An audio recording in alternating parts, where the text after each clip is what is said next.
Buenas noches.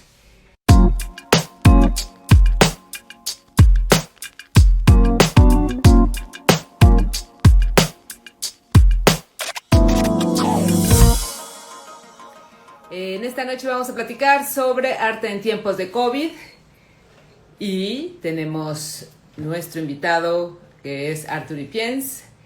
Arturo es un escultor muy reconocido, es un arquitecto egresado del ITESO y tiene una larga trayectoria en la creación artística. Qué gusto que nos acompañen. Bienvenidos, gracias. La charla de esta noche está orientada a que el artista nos comparta sus reflexiones sobre justo este confinamiento en el que nos encontramos, qué viene para el arte en lo personal, la reflexión del artista, y también un poquito sobre consejos, recomendaciones para los colegas y para los coleccionistas. Ya está llegando aquí Arturo. Perfecto. Ya en breve se conecta y vamos a dar inicio con nuestra charla. Muchas gracias que nos están acompañando. Esta es nuestra cuarta entrevista.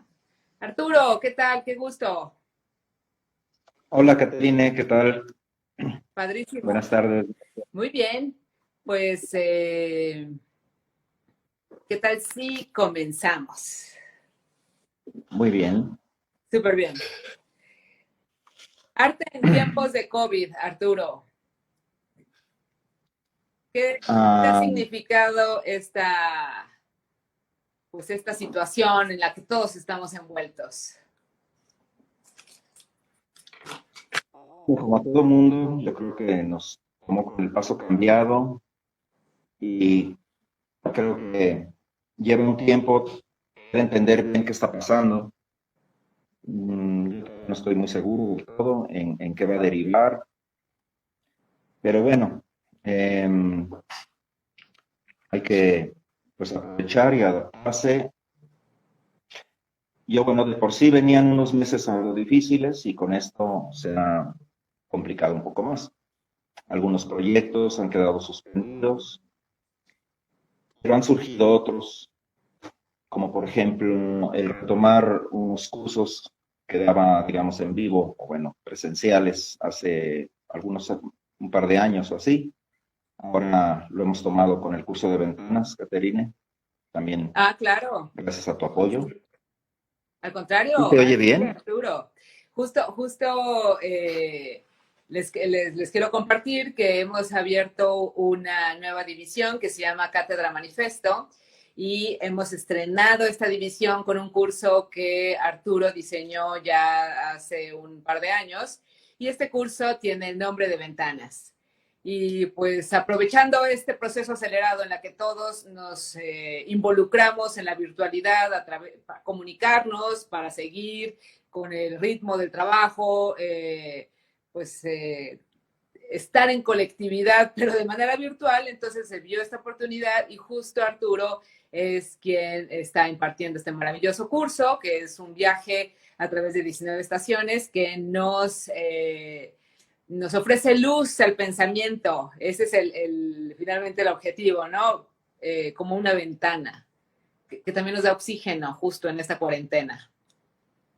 Mucho oxígeno. Sí, pues ya llevamos la mitad prácticamente del curso y bueno, estoy muy contento con el desarrollo y con el grupo que se formó de manera así muy rápida y aunque es muy diverso, me parece que bastante bien integrado.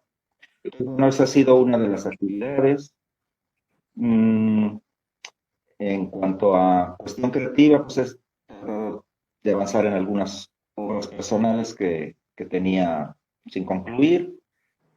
Y bueno, también en otra área que me gusta mucho, la de la escritura, salió un relato por ahí, un relato de unas 4 o 5 cuartillas, de un personaje, bueno, está ambientado en un país imaginario, pero que puede existir, no es ni una utopía, ni una distopía, ni nada de eso, sino como un resumen o una síntesis de nuestros países latinoamericanos. El país se llama San Martín. Y bueno, ahí aparece el tema del coronavirus también. Aún en un país inexistente también llega ahí el coronavirus y cómo va a afectar sin que en ese momento el personaje que lee en un encabezado de un periódico local que ya se da el primer caso, que se registra el primer caso del coronavirus, de esta peste, pues ignora cómo va a afectar a todos los planes que durante el desarrollo del relato viene haciendo sobre su vida. Pues más o menos como estamos nosotros, o sea, pues disponemos de nuestra imaginación y nuestra voluntad para proyectarnos hacia el futuro, pero pues a ciencia cierta no sabemos en qué va a acabar esto, de algún modo. Exactamente cómo va a ser pues el futuro próximo, digamos. Esa es pues también algo ahí que de las cosas que he hecho. Ahora ya parece, no he estado confinado realmente, pero sí con actividad, digamos, baja exterior, hacia el exterior. Ahora ya empieza a abrirse un poco más. Nos comentabas me comentabas hace rato que tú no tuviste un confinamiento absoluto, que mantuviste pues estos paseos en bicicleta, que ibas al café, o sea, no te excluiste del exterior. Pues sí, acá en el barrio hay un café que nunca cerró, aunque separó las mesas y las redujo. Y pues la verdad sí fui ahí, bueno, más o menos protegido lo normal, pero sin exagerar. Y bueno, me ha servido para no estar aquí entre cuatro paredes. Gracias. Y sí, bueno, y a pasear, a caminar y andar en bicicleta. Y de repente sí ir a alguna casa de amigos, de familiares ahí discretamente. Sí, claro, claro. Digo, con cuidado, quiero decir. Lo que pasa es que aquí, pues tampoco, a diferencia de otros lugares, no ha sido un confinamiento tan estricto, con, con reglas claras. Como que yo percibo que la mitad de la sociedad, bueno, no la mitad, pero clase media y clase alta más o menos han cumplido con cierto recogimiento, digamos. Pero bueno, por alguna razón también fui al Cerro del Cuatro, por decir, y a algunos mercados y otras zonas populares. Y bueno, pues ahí la situación es casi normal. Así creo que ha sido, así lo he percibido, sin muchos cuidados. Entonces, pues a ver cómo deriva todo esto en el desarrollo de la peste. Claro. Eh, me comentabas también que has hecho, porque te pregunté que si tenías idea hacia dónde se derivaba, pues, pues todo esta circunstancia en la que todos nos encontramos inmersos. Y me comentaste que de manera muy frecuente haces revisión de diarios de muy buen prestigio, tanto de Europa como de Estados Unidos, inclusive de México. Y pues has ido valorando y sopesando las diferentes posturas que se tienen o comparando la situación que tenemos en México con respecto a no sé, Alemania, Francia, Italia. ¿Cómo lo puedes tú presentar así como de manera muy somera? Sí, es que es una situación desde el inicio donde primero, así, los primeros datos de China, y luego que ya empieza a aparecer en otras partes de Asia, y luego los primeros brotes en Italia, en Francia, en España. Pero ahí no puedo detectar bien la fecha, será mediados de febrero o finales, que empieza ya a cobrar una preponderancia en las noticias en general, los diarios o en las noticias de televisión, el tema del coronavirus. Y como, no sé, empiezan a aparecer además varias versiones de tipo conspiratorio y así. Que bueno, sí, o sea, he intentado algunos días no ver nada ni leer nada, pero han sido 2 o 3. En realidad, estoy como imantado en eso, digo, tampoco de manera obsesiva, pero sí trato de dar una revisión, porque esa ha sido mi costumbre desde siempre, en realidad, de leer los diarios, ¿no? Y bueno, he seguido más o menos de cerca, tanto, por decir, las políticas de los gobiernos en algunos países de Europa, como lo que se fue desarrollando o se ha ido desarrollando aquí en México, o en Brasil, o en Estados Unidos, con presidentes, digamos, diferentes a, a cómo se han comportado en Europa principalmente o en muchos países de Asia.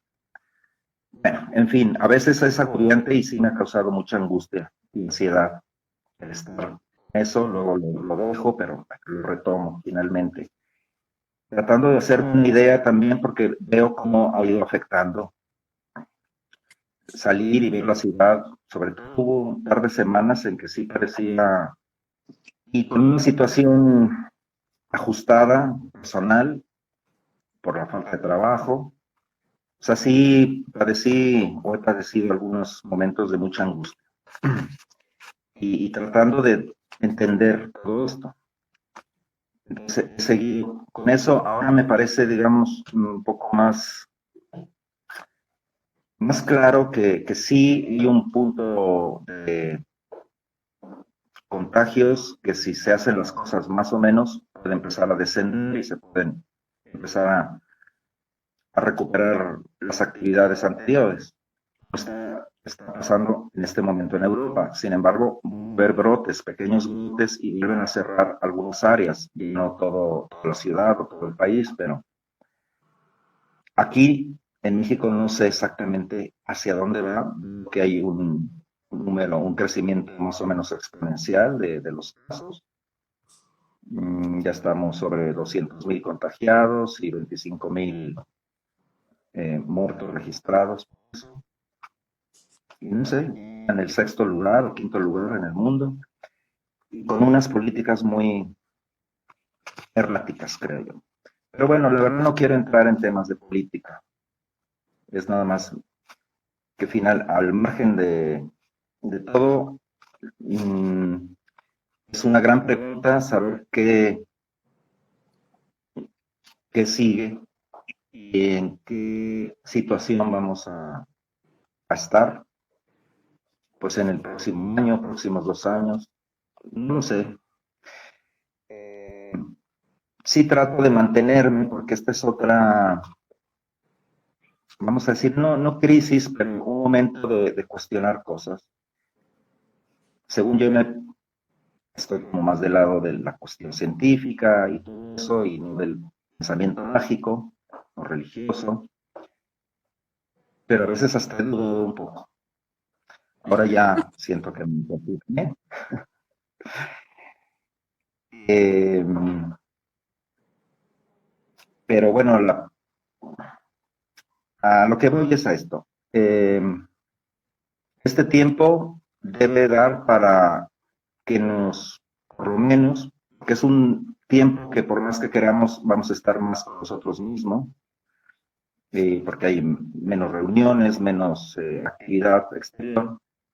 Entonces es buena oportunidad para revisar de algún modo muchas cosas, entre ellas exactamente qué pensamos y por qué lo pensamos, o qué nos gusta, o cuestionar las actividades que hemos hecho, porque como de cualquier modo la situación nos impulsa a cambiar, es un momento para, en el caso de encontrar algo que necesitamos cambiar, es un buen momento para hacerlo. Bueno, creo que ya me desvié, no me acuerdo cuál era la pregunta No, no, no, original. no, está muy bien, justo para allá era que quería que llegaras. Como no tenemos oportunidad de tener un futuro, esbozar un futuro, o sea, no tenemos eso, no sabemos cómo va a evolucionar esta situación, porque nos asomamos a Europa, que es así como un delay, o sea, nosotros estamos como a un mes de distancia de Europa, y nos asomamos a Europa pues sí, ya están saliendo, ya comienza a haber actividades, pero tómala otra vez para atrás. Entonces, así como, ouch, o sea, y lo que sucedió en Europa es muy diferente a lo que está sucediendo en México. Entonces, sobre esa premisa en donde no podemos tener un escenario más o menos acotado, entonces, ¿hacia dónde nos dirigimos? Y esto es lo que abre la conversación a esto que mencionas, Arturo. O sea, es un momento sin duda de introspección, de detenernos a pensar y también tener la certeza por qué generamos estas ideas o estas conclusiones. Y entonces yo quiero que nos platiques un poquito sobre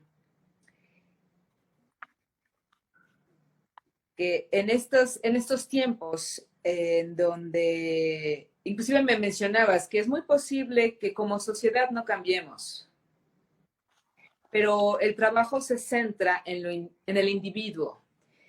Y esas reflexiones que me diste a mediodía están fabulosas. Cómo nuestro trabajo, independientemente de la especialidad, la disciplina que estemos manejando, finalmente se orienta hacia una introspección y hacia un trabajo individual y mencionabas, y llegar muy profundo. Platícanos un poquito de eso, por favor, Arturo. Sí, son dos cosas. Hacia el exterior no sabemos bien qué puede pasar, cómo vamos a seguir funcionando. Pero sí hay un gen importante hacia adentro de nosotros, de revisión. Sí, te decía,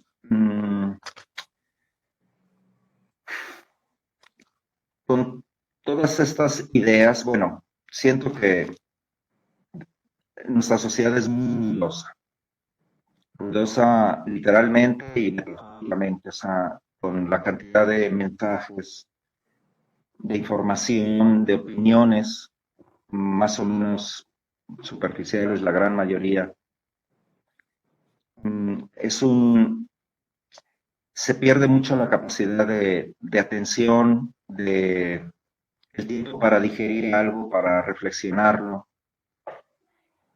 Y es como un mareo, como que entramos en una dinámica de actividad frenética, aunque sea de estar contestando cosas y recibiendo, donde difícilmente de ese modo se puede tocar que realmente es lo que vale.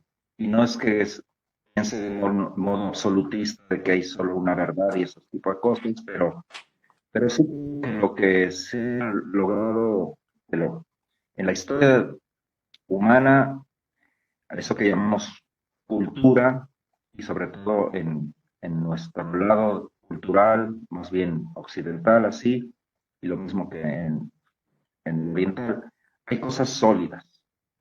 Y llegar a esas cosas sólidas es difícil porque están tapadas por muchas capas, desde prejuicios, máscaras, comentarios superficiales, han quedado borradas, han quedado cubiertas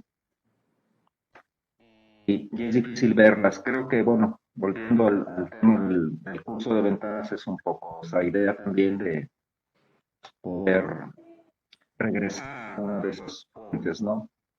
como hemos hecho ya con alguna obra de teatro muy, muy antigua, de más de 2000 años de antigüedad, y ver es que hay en ella, porque hay una, digamos, una verdad humana, no es una verdad de otro tipo. Es la pasión humana que no tarda a través de las épocas ni de los lugares, eso se mantiene de una manera fija. El tema del amor, el odio, el temor a la muerte o el sentido de la vida, todo ese tipo de cosas siempre están ahí. Y eso es lo que nos revela, entre otras cosas, no nada más, pero muy principalmente o sea, la música, la literatura, el teatro, la pintura, las artes plásticas, todo. No, creo que es un momento para el que tiene interés, el que siente un poquito por ese mundo, o el que quiere en realidad simplemente empieza por querer saber quién eres. Entonces, que no seamos filósofos o científicos, acercarnos a esos mundos, a esa riquísima tradición que tenemos, lo que nos puede dar piso, un cierto piso, en un mundo agitado. No lo quiero juzgar de bueno o malo, pero sí es muy agitado y muy ruidoso, por lo menos para mi gusto. Entonces, es un buen momento de acercarse que ha estado ahí latente, pero que no se ha abierto hacia nosotros. No sé, Caterina, creo que eso es algo de lo... Sí, de esto que con lo que nos podemos confrontar si deseamos navegar esas aguas profundas. Que todo surge de esta inquietud personal para poder develar pues esto que nos puede confrontar con lo más profundo de nuestro ser. Sí, lo que te comentaba hace rato, o sea, así como cualquier otro ser humano, como se ha dicho muchas veces, es un espejo para nosotros, también las creaciones humanas, de mango, de las que pasan por prueba del tiempo, como un gran sedazo que va dejando, se va deshaciendo lo que no era tan, de lo que no tocó lo humano, dicho así, también son un espejo. Y antiguos que sean, o no tanto, la meta de cada una es que toque el corazón humano, que toque las pasiones que siempre tenemos. Es una manera de seguir conociéndonos o una manera para conocernos. Además, como decíamos también, pues acercarse a los puntos que siempre son difíciles, dolorosos, realizar. De infancia, relación con los padres, aunque ya no estén, como fue, relación con las parejas que hayamos tenido o que tengamos en este momento, con los hijos, para quienes tengan hijos, en general, o sea, con cada relación importante. Para mí eso puede ser valioso este tiempo, más allá de estar viendo y consumiendo infinitas series de Netflix, por ejemplo, que están bien y hay unas muy buenas, pero poner un poco en perspectiva todo. Te quiero preguntar algo, Arturo. El arte, entonces, es posible que nos permita asomarnos en ese espejo para podernos reconocer. Sin duda, es que esa es su misión, de hecho. Eso es, no es agradar, es lo que sucede es que todo eso, llegar a eso, implica un esfuerzo del del que se acerca a la obra de arte, a la obra de literatura, incluso a la obra filosófica, a la obra científica, seria, contundente, a la hipótesis científica, lo que ha ido formando el pensamiento occidental o el pensamiento en general.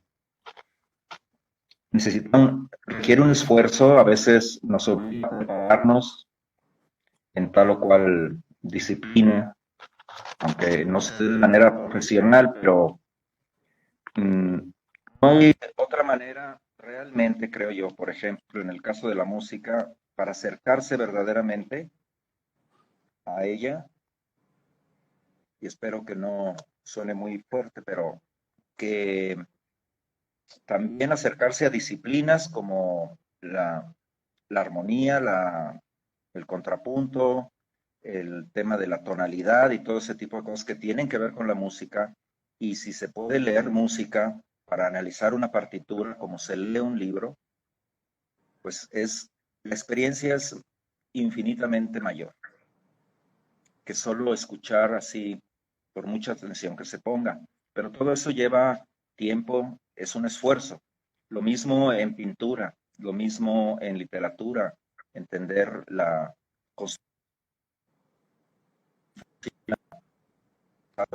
relato y no funcionaría de otro modo, estando estructurado de otro modo. En fin, y no se diga en una obra filosófica, familiarizarse con los términos, tratar de precisar. Y claro, todo eso implica un trabajo anterior que normalmente o muchas veces no está bien hecho, es la comprensión, comprender, saber leer de modo que se comprenda lo que se lee. Que es esa, para mí, una falla gravísima del sistema educativo, por lo menos en México. Es, es difícil realmente llegar a un nivel de comprensión donde además eso va a rebotar en una capacidad para estructurar nuestro pensamiento y nuestro discurso, sea verbal o escrito. O plástico. Y eso no se puede obviar con ninguna aplicación ni con ninguna estrategia tecnológica. Saber leer solo hay una manera. O sea, saber leer comprendiendo. Entonces creo que eso está en la base de todo un pensamiento que pretenda tener cierto criterio, formarse un criterio ante, pues ante la vida en general. Sí, justo eso, a eso quería que llegáramos, a la formación del criterio. Bueno, les comento que estamos platicando con Arturo Ipiens. Arturo es un artista plástico radicado aquí en Guadalajara, nacido aquí en la ciudad de Guadalajara, Jalisco. Yo creo que tuvo un problema Arturo, por eso le pedí que se volviera a conectar. Justo aquí está Arturo. Y bueno, pues nos quedamos en el tema de cómo desarrollar ese criterio. Arturo, de manera previa, siempre platico con todos los artistas que vamos a tener en nuestra charla. ¿Listo, Arturo? ¿Ya me escuchas? Ahora sí. Ah, maravilloso, qué gusto. Entonces estábamos en esta parte. Quiero como encadenar estos momentos de reflexión. Hablábamos de la importancia de tener una reflexión personal, de poder formular con claridad preguntas pues, de lo que nos acontece en nuestra vida de manera personal. Y también hablábamos cómo el arte resulta ser un reflejo de nosotros y pues de nuestra sociedad, y finalmente esto es lo que llamamos cultura. Y llegamos al punto de cómo formar el criterio. Así es. O sea, lo que decíamos... Ah, no, te escucho, te escucho. si es que están apareciendo aquí unos letreros. Bueno. No, no. Bueno, principalmente es con el esfuerzo y con el poder discernir en qué fuentes de qué fuentes vas a beber, digámoslo así, ¿no? Eh, a veces, digamos, hay movimientos, teorías así muy risueñas, digámoslo, que parece que dan una solución muy sencilla a las cosas o una interpretación muy clara. Ahorita no las voy a mencionar, pero de tipo más bien mágico y ese tipo de cosas. Creo, desde mi punto de vista, que por ahí no van las cosas. Mm, realmente es más bien a través de, pues, es que es difícil explicarlo. La lectura, la reflexión personal, no, no sencilla, no fácil, que de algún modo requiere realmente ir venciendo ciertos mm, pensamientos eh, que requiere sobre todo eso, reflexión y contrastar las diferentes versiones. Si nos vamos por lo primero, que nos da una solución, pues probablemente no sea ese el camino correcto. Hablabas también de cómo el desarrollo del criterio tiene una implicación directa con un esfuerzo personal, de cómo tener esa certeza, o sea, cómo llegar a ese punto de certeza en donde sé que lo que argumento tiene raíces fuertes y sólidas. ¿Cómo llegar a ese punto?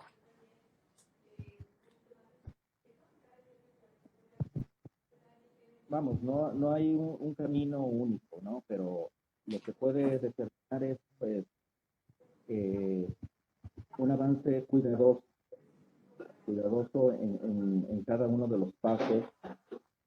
Eh, ¿Cómo se explica?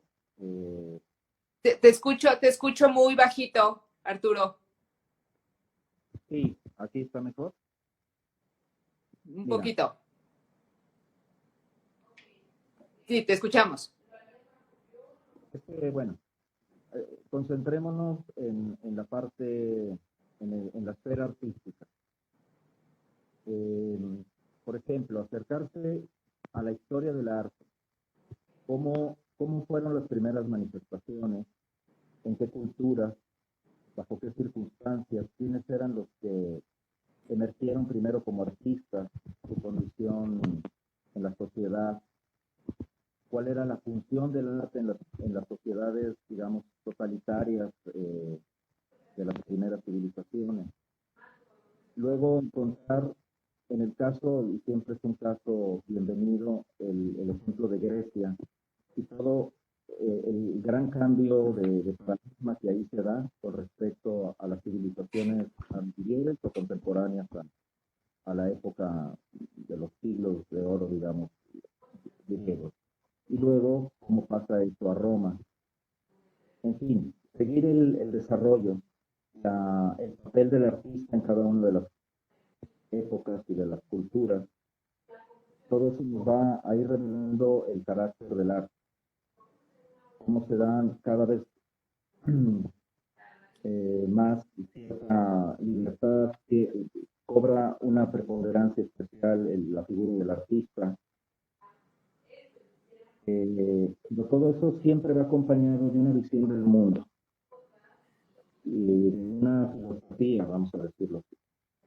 el romanticismo de principios del siglo XIX, el romanticismo alemán o francés, tiene que ver con una postura política y filosófica e intelectual que contrasta con la época anterior.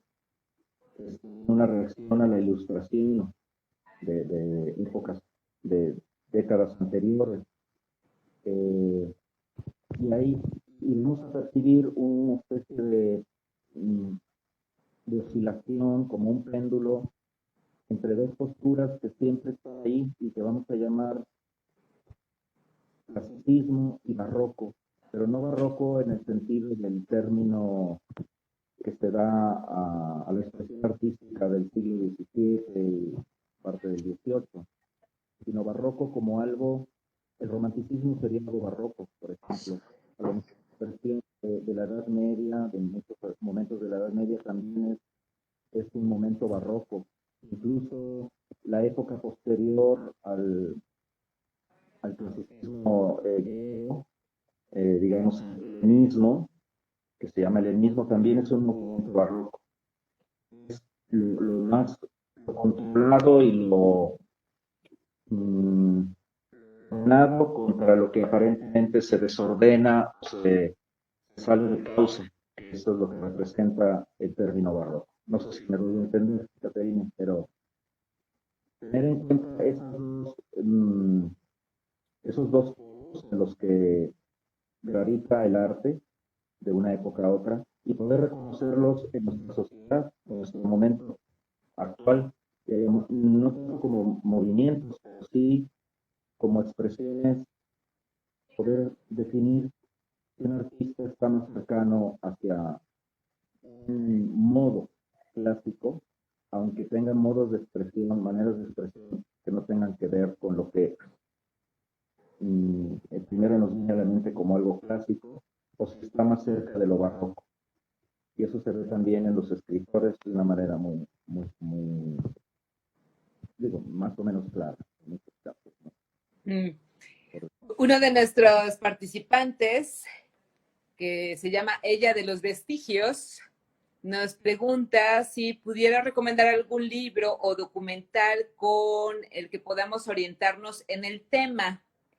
No sé si lo último que estabas comentando, ahorita a ver si nos acota un poquito más la pregunta, porque no te quería interrumpir justo cuando hizo la pregunta esta chica. Creo que es chica, no sé. A ver si ahorita nos lo comenta. Y quiero que abordemos un poquito, porque ya son las 8:40, para que podamos abrir un bloque de preguntas y respuestas. Justo en esta reflexión sobre cómo tratar de vivir sin engaños, desarrollando un criterio, me gustaría tocar un poquito el tema del coleccionismo. ¿Qué recomendación le puedes hacer a los coleccionistas, Arturo?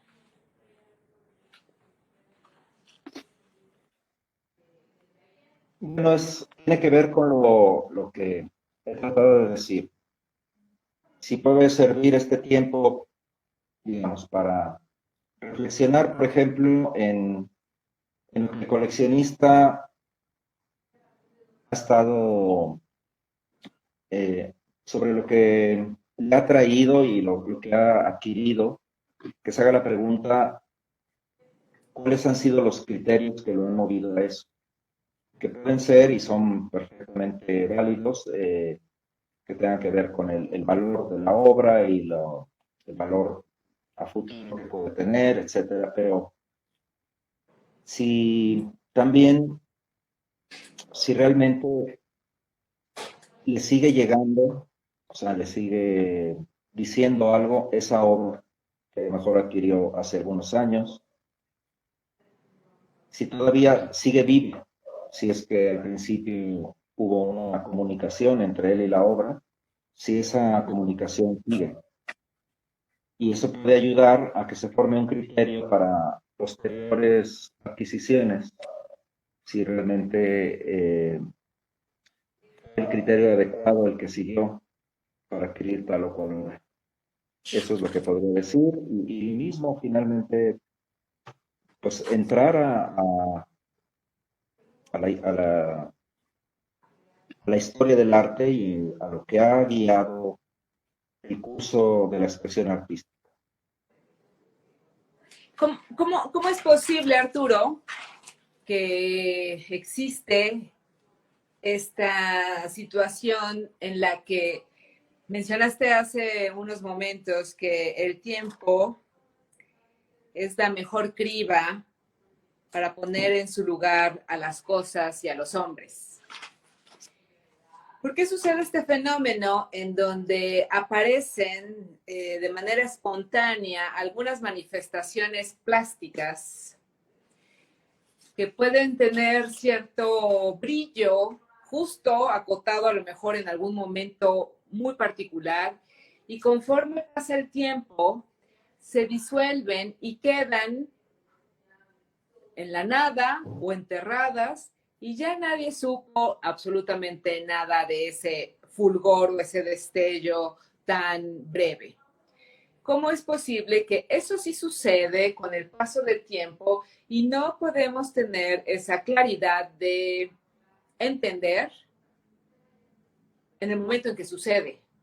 ¿Por qué el tiempo es el verdugo o el juez más preciso? Pues creo que el tiempo erosiona, como erosiona eh, un, las ruinas, los edificios, la naturaleza misma. El paso del tiempo va cambiando incluso los paisajes. Entonces también va quitando toda esa paja, ese oropel con que se cubrió al principio a tal artista o tal obra y, y entonces va quedando lo esencial de aquello. Y a veces lo esencial pues no es nada o muy poco. Y con eso no hay manera de rescatar la obra. Son muchos los casos en la historia de artistas famosos en su época, con grandes representaciones de sus óperas, por decir, y de sus obras de teatro o exposiciones, y después están en el olvido, y otros son rescatados porque tienen la fortuna de tener digamos, reconocimiento en su vida, y después, como es el caso de Juan Sebastián, ¿no? Por ejemplo, ¿no? Uh-huh. Que tuvo una forma moderada, más bien ceñida a su círculo, bueno, a su país, a Alemania, o partes de Alemania. Y después, tras su muerte, prácticamente fue olvidado, fue tachado de antiguo, de difícil, de complicado, hasta que un par de generaciones después, Mendelssohn y otros lo rescatan. Y actualmente es un músico, cuya música no deja de sonar ni un segundo en el mundo, ni un segundo, si no es en vivo, alguien está estudiando sus obras, o está en la radio, o está en la música grabada, está infinitamente sonando constantemente, desde ese siglo y medio, te puedo decir. ¡Qué maravilla! Es una especie de inmortalidad, por lo menos, Sí, aunque cómo suene no. paradójico, y provisional. Alterna. Sí.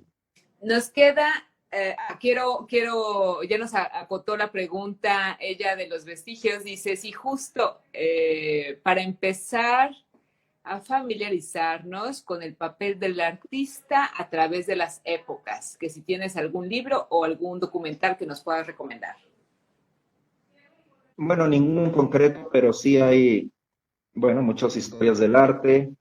Puedes entrar a, bueno, se puede encontrar de todo con distintos grados de profundidad, desde YouTube hasta en las enciclopedias y bueno, o sea, una manera puede ser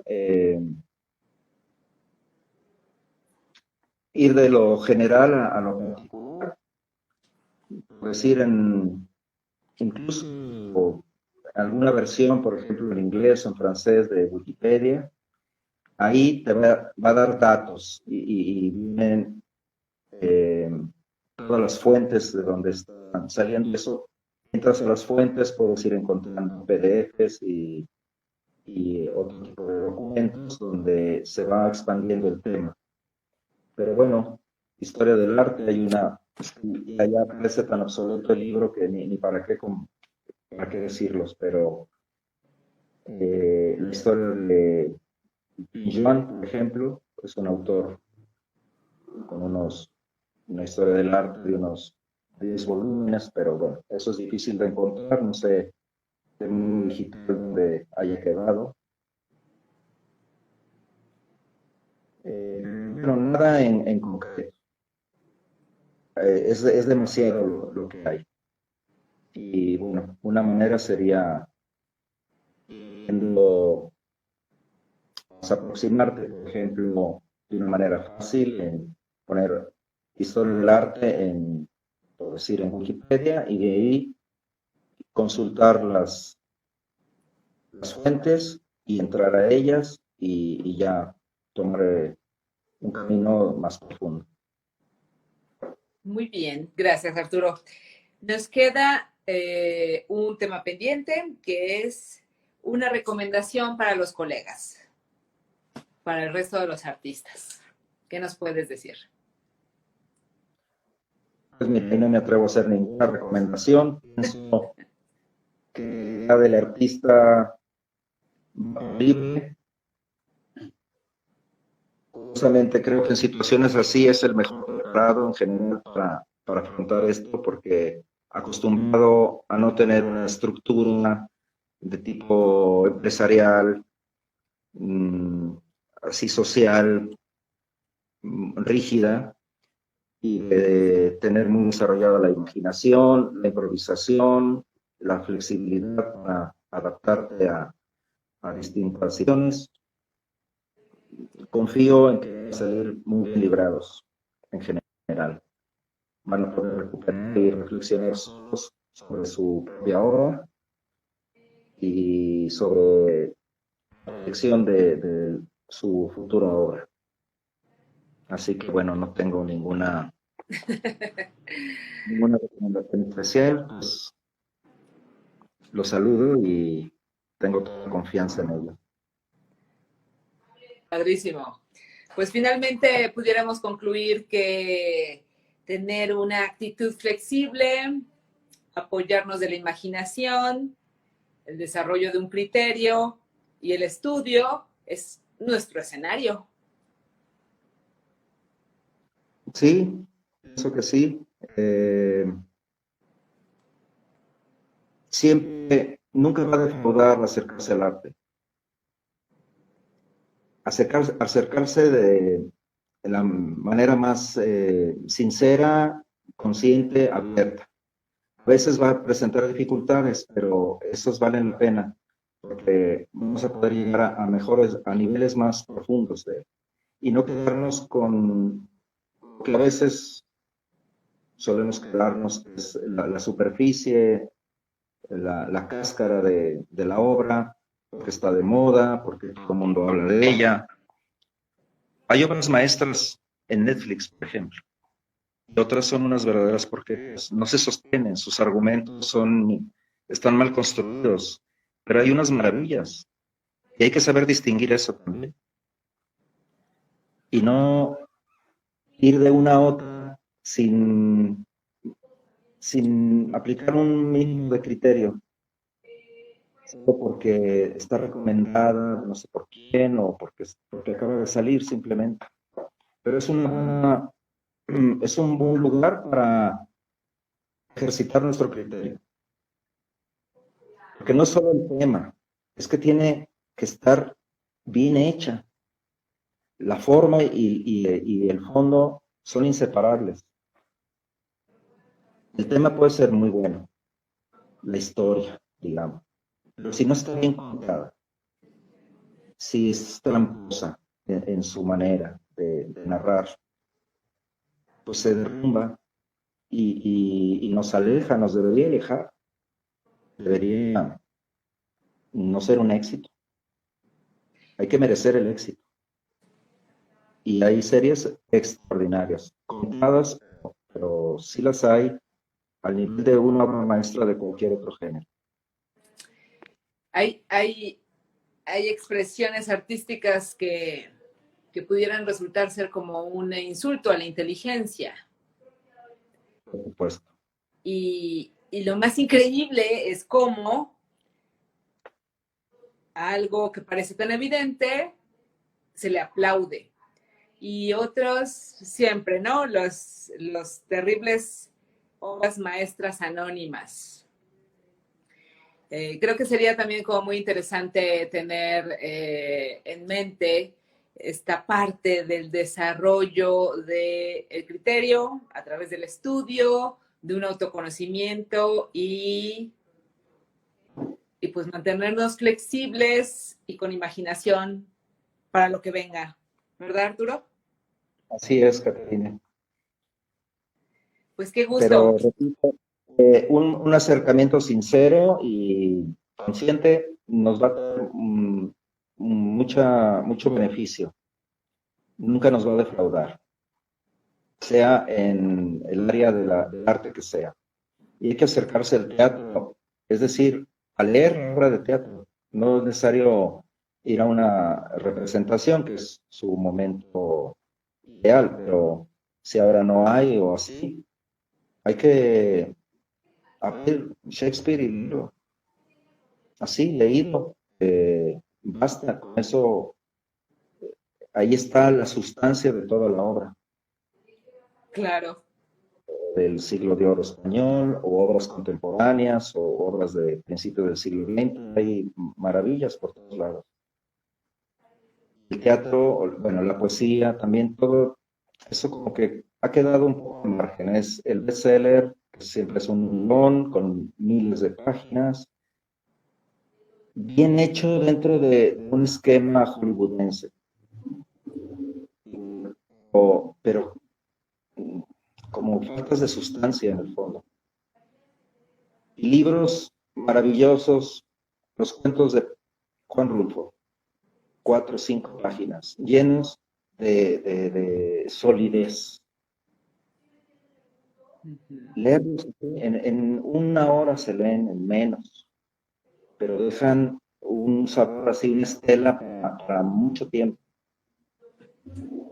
Saber distinguir eso, qué vale, y no es que lo extenso no valga y lo concreto sí, pero que no nos confunda. Criterio. Llegamos a lo mismo. Así es. Pues qué gusto Arturo. Quiero preguntarles si tienen alguna pregunta. Estamos por finalizar nuestra transmisión, nuestro cuarto live de la serie Arte en tiempos de COVID. Arturo Ipiens fue nuestro invitado esta noche y lo que platicamos fue alrededor de la experiencia personal de Arturo, las recomendaciones que nos dio, cómo acercarnos al arte. Eso también es muy bello, Arturo, llegar como sin pretensiones, explorarlo, y no tenemos que tener ningún estudio previo, pero sí comenzar a explorar y a descifrar los cuestionamientos que se nos presenten, ¿no? Sí, si la obra de arte nos pide un conocimiento, hay que aceptarlo y hay que adquirirlo. Claro. No hay que tener miedo a eso. Nos guía. Así implica un esfuerzo, por supuesto. Porque si no, todo es lo fácil, lo cómodo y lo efímero, básicamente. Y entonces eso no va a dejar huella. Hay obras que sí marcan. Yo puedo hablar de un par de libros que han cambiado hasta comportamientos míos, bueno, más que comportamientos, definitivamente maneras de concebir algo en concreto.